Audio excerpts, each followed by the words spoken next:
ka kula fa. Zaradin, ga kana daga cikin waɗanda suka ɗauki hoto a cikin wannan shiri na goga.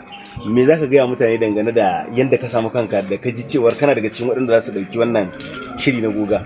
To, assalamu alaikum. Na farko dai sunana Zaradin wanda aka fi sani da Dini. So gaskiya na yi matuƙar farin ciki da na kasance a ɗaya daga cikin masu ɗaukar hoto a wannan babban shiri mai suna goga. Na yi matuƙar farin ciki saboda ni zai iya kasancewa a kariya ta ma wannan shi ne shiri na farko wanda na fara ɗauka babban fim kamar haka.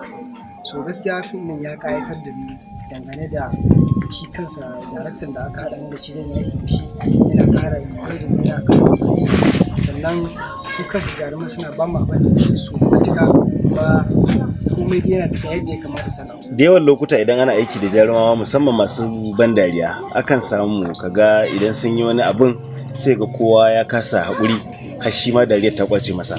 Ya ka samu kanka wannan aiki saboda an tara maka gwaraza jarumawa manya-manya kuma waɗanda suna da barkwanci.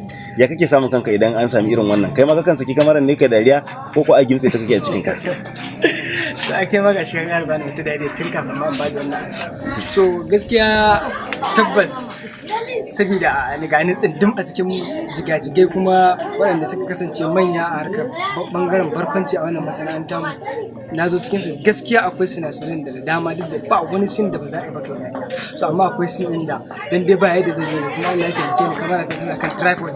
So saboda ina gudun kada ta shikin hoto na ya rawa so ina kokarin dannewa amma ana gintsewa to fa zan sake da dariya ta ya sai da ta kare saboda gaskiya ana kayatar da ni kuma dama tun ya ga nake kana san abin nishadi ina san abin nishadi sai kuma gani a cikin su ina aiki kace to dan haka yanzu kai kamar wani alfarma aka maka da aka kira ka domin a zo kai kanka an fara nishadantar da kai. Yauwa gaskiya wannan kam dan an nishadantar da ni sosai.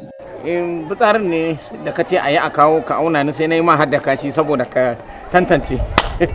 To gaskiya 'yan kallo ina so ku jira wannan shirin fim da suna goba. Insha Allah za ku yi saboda wallahi zan rantse muku ba wannan fim dole sai ya baka dariya baki dariya. Nishadi da kin same shi Allah yadda wannan fim zai ƙayatar da ku Allah ya so. Masha Allah.